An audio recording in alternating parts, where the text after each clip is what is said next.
اگر یہ مساجد مدارس نہ ہوتے کہیں بھی جہاں میں مسلمان نہ ہوتے، بصورت بشر سب درندے ہی ہوتے، کسی بھی جگہ اچھے انسان ہوتے۔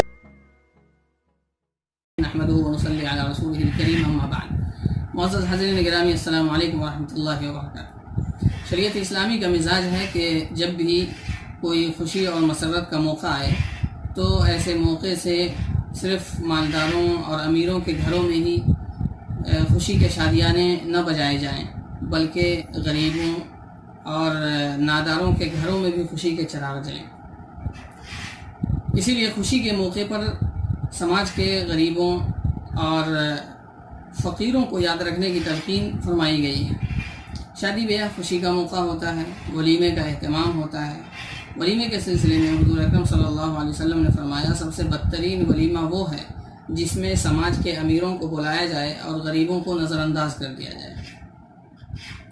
اسی طرح عید الفطر کی خوشی میں غربا اور سماج کے جو فقیر حضرات ہیں، ان لوگوں کو خوشی میں شریک کرنے کے لیے شریعت نے صدقہ فطر کا نظام مقرر کیا ہے۔ چنانچہ حضرت عبداللہ ابن عباس رضی اللہ تعالیٰ عنہما فرماتے ہیں، فرض رسول اللہ صلی اللہ علیہ وسلم زکاة الفطر طہرۃ للصائم من اللغو والرفث وطعمۃ للمساکین، کہ اللہ کے حبیب صلی اللہ علیہ وسلم نے صدقہ فطر اس لیے مقرر فرمایا ہے، فرض کیا ہے، واجب کیا ہے، تاکہ روزے میں اگر کوئی کمی کوتاہی رہ جائے تو روزہ صدقہ فطر کی وجہ سے پاک ہو جائے، اور اسی طرح غریبوں اور مسکینوں کے کھانے پینے کا انتظام ہو جائے۔ لیکن یہاں آج دو تین چیزیں قابل توجہ ہیں اور سمجھنے کی ہیں۔ سب سے پہلی چیز تو یہ ہے کہ یہ 2.25 کلو گیہوں کے حساب سے جو صدقہ فطر نکالتے ہیں، یہ صرف احناف کے یہاں کافی ہیں، اور یہ ادنا درجہ ہے۔ باقی جو ائمہ ہیں، مثلا امام شافعی رحمۃ اللہ علیہ، امام مالک رحمۃ اللہ علیہ، اور امام احمد بن حنبل رحمۃ اللہ علیہ، اور بھی جو دیگر ائمہ ہیں، ان حضرات کے نزدیک یہ 2.25 کلو کافی نہیں ہوں گے، بلکہ 3.5 کلو گیہوں ضروری ہوگا، اور یہ اعلیٰ درجہ ہے۔ جو مختلف مسائل ہوتے ہیں، یعنی جن مسائل میں فقہاء کا اختلاف ہوتا ہے، ان کے سلسلے میں ایک اصول یہ ہے کہ احتیاط کے پہلو کو اختیار کیا جائے، اور ایسا عمل کیا جائے جو ہر طرح کی دلیلوں اور جو فقہی آراء ہیں ان سب کے حساب سے وہ عمل ہمارا درست ہو جائے۔ دوسری چیز یہ ہے کہ حضور اکرم صلی اللہ علیہ وسلم نے صرف گیہوں کو صدقہ فطر کا معیار نہیں بنایا، بلکہ آپ صلی اللہ علیہ وسلم نے گیہوں کے ساتھ ساتھ جو، پنیر، کھجور اور کشمش کو بھی صدقہ فطر کے لیے معیار بنایا ہے۔ اب ہر وقت اور ہر شخص کے لیے گیہوں سے صدقہ فطر نکالنا، یہ اسلامی مزاج اور شریعت کا جو مزاج ہے اس سے ہم آہنگ نہیں رکھتا، بلکہ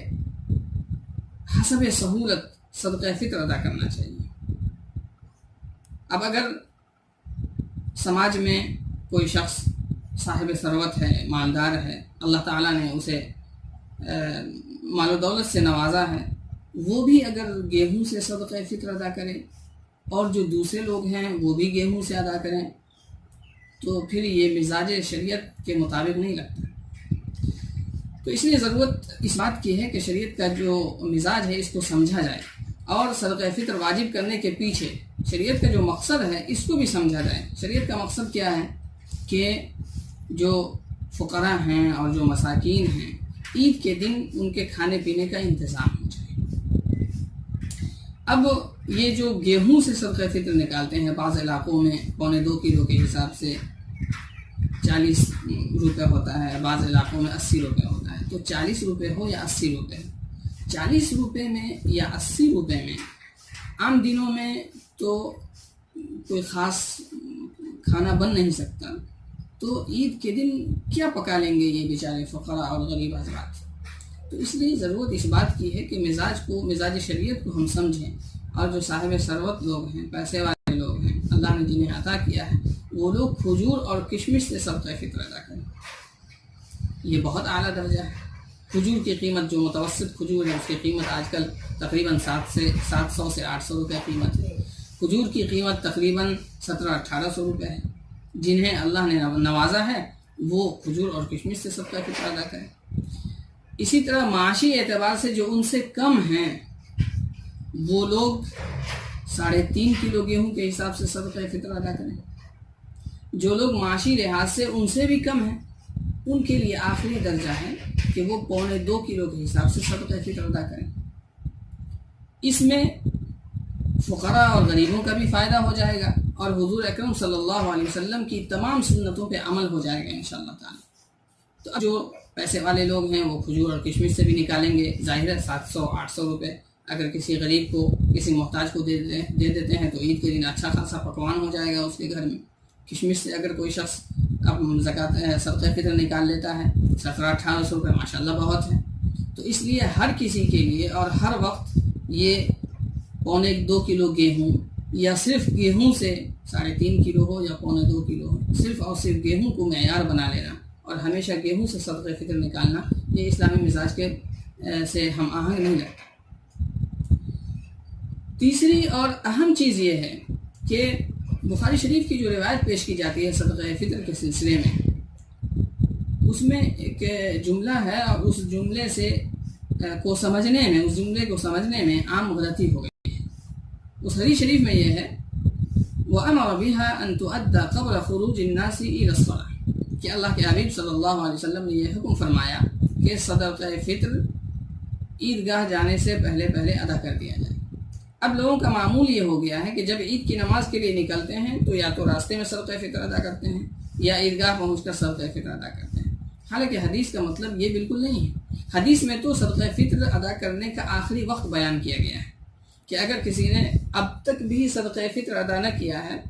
تو اس کے لیے ضروری ہے کہ عید کی نماز سے پہلے تک ادا کر دے۔ اور اس کی صراحت دوسری روایت میں ہے۔ اللہ کے حبیب صلی اللہ علیہ وسلم فرماتے ہیں من اداها قبل الصلاة فهي زکاة مقبولہ ومن اداها بعد الصلاة فهي صدقة من الصدقات کہ جس نے عید کی نماز سے پہلے صدقہ فطر ادا کر دیا تو اس کا وہ واجب صدقہ فطر ادا ہوگا، لیکن اگر کسی نے عید کی نماز کے بعد صدقہ فطر ادا کیا تو وہ واجب صدقہ فطر نہیں ہوگا بلکہ عام جو نفلی صدقات ہوتے ہیں ان صدقات میں یہ صدقہ شمار ہوگا۔ اس لیے ضرورت اس بات کی ہے کہ ہم شریعت کے مزاج کو سمجھیں اور شریعت کا جو مقصد ہے کہ عید کے دن یہ فقراء اور یہ مساکین بھی عید کی خوشیوں میں شریک ہوں، ان کے گھر بھی سوئیاں پکیں، ان کے دسترخوان پہ بھی بریانی ہو، ان کے بچے بھی پلاؤ گوشت کھائیں، اور جس طرح انواع و اقسام کے کھانے ہمارے دسترخوان پہ ہوتے ہیں ان کے دسترخوان پہ بھی ہوں۔ اور یہ اسی وقت ہوگا جب ہم وقت سے پہلے صدقہ فطر ادا کر دیں گے، یہ اسی وقت ہوگا جب ہم رمضان میں کم سے کم عید سے 3-4 دن پہلے صدقہ فطر ادا کر دیا جائے تاکہ وہ پیسہ ان تک پہنچ جائے اور وہ لوگ بھی عید کی تیاری کر لیں۔ اسی لیے اللہ کے رسول صلی اللہ علیہ وسلم نے فرمایا اغنوہم عن المسألة فی هذا اليوم، اور ایک دوسری روایت میں ہے اغنوہم عن الطواف فی هذا اليوم کہ تم صدقہ فطر نکال دو اور ان غریبوں تک پہنچا دو تاکہ ان کے ہاں بھی عید کی تیاری اچھے سے ہو سکے اور گھر گھر چکر لگا کر ان کو مانگنے کی نوبت نہ آئے۔ اس لیے ضرورت اس بات کی ہے کہ شریعت کے مزاج کو سمجھیں، اور آج کی گفتگو کا جو خلاصہ ہے وہ یہ ہے کہ